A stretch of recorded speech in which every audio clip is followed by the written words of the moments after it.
Vamos direto ao que interessa. A gente sabe que a areia base é o esqueleto do molde. Ponto. Se a escolha for errada, o resultado é correr atrás de defeito e perder dinheiro. Hoje, a gente vai entender a ciência por trás dela para resolver os problemas lá na origem, sabe? Antes mesmo que eles aconteçam. Bom, nosso plano de ataque é bem simples e direto. Primeiro, a gente vai expor a grande falha da areia de sílica, aquela que ninguém gosta de falar. Depois, vamos abrir a caixa de ferramentas, o nosso arsenal de areias especiais. Com uma tabela de decisão na mão, fica fácil escolher a ferramenta certa. E para fechar, um guia rápido. Olhou o defeito, aplicou a solução. Olha, não dá para negar. A areia de sílica domina o mercado. É barata, tem todo lugar, é o padrão. Só que esse padrão tem um ponto fraco, uma falha escondida que, no fim da linha, aparece como refúgio e um retrabalho que custa caro. Então, só para estarmos todos na mesma página, a areia base é isso aí, o esqueleto refratário do molde. A missão dela é uma só: aguentar o calor infernal do metal líquido e manter a forma da peça garantindo a dimensão certinha. E como a gente vê em quase toda fundição por aí, a sílica é a número 1. É barata, está disponível, acaba sendo a escolha óbvia para a maioria das aplicações em ferrosos. É o nosso ponto de partida.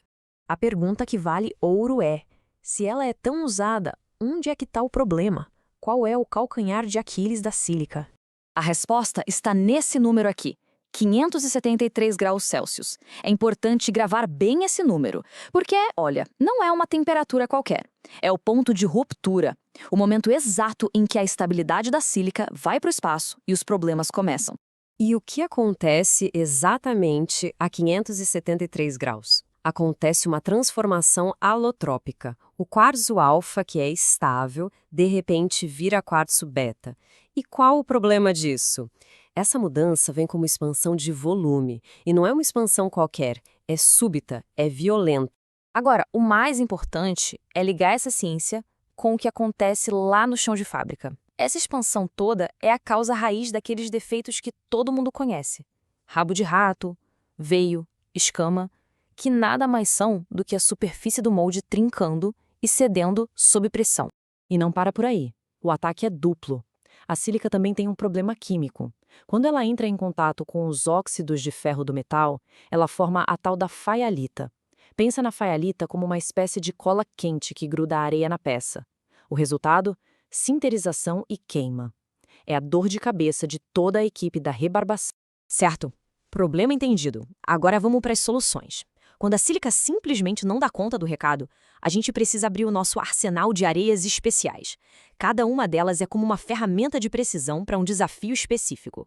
A primeira ferramenta desse nosso arsenal é a cromita. Pensa nela como uma especialista em controle de calor, uma verdadeira resfriadora. As vantagens da cromita são claras. Primeiro, a expansão térmica dela é mínima, então, adeus aos defeitos de expansão. Segundo, ela tem uma capacidade incrível de extrair calor, criando o que a gente chama de efeito Schiller. Ela congela a superfície do metal tão rápido que forma uma película sólida e bloqueia a penetração. E por ser quimicamente neutra, ela não reage com nada, evitando a formação de compostos ruins. Então, onde a gente usa a cromita é a escolha perfeita para peças de aço manganês, e principalmente naqueles pontos quentes, os hotspots, ou em seções muito espessas, onde o risco de penetração metálica é gigante. Ela vai lá e resolve o problema na fonte. A próxima da lista é a zirconita. Se a cromita é a mestre do calor, a zirconita é a mestre da precisão e do acabamento fino. A grande carta na manga da zirconita é a estabilidade dimensional. A expansão dela é quase zero, tipo 1/8 da sílica. Junta isso com ponto de fusão lá nas alturas e grãos fininhos e redondos, o resultado é um acabamento de superfície impecável, que muitas vezes poupa horas e horas de usinagem. A aplicação dela é bem clara. Peças de alta responsabilidade, em aços de alta liga, ou qualquer fundido onde a tolerância dimensional é crítica e o acabamento tem que ser perfeito. É areia para trabalho de alta precisão. Por último, mas com uma importância enorme, temos a olivina. O diferencial dela não é só técnico, não. Está muito ligado à saúde e à segurança no trabalho. A vantagem número 1, sem dúvida, é a saúde. A olivina não tem sílica livre. Isso zera o risco de silicose, um problema seríssimo na nossa indústria. Falando tecnicamente, o comportamento básico dela a torna perfeita para aços manganês, porque evita reações que a gente não quer. E, de quebra, a condutividade térmica dela é menor, o que ajuda a controlar melhor a solidificação.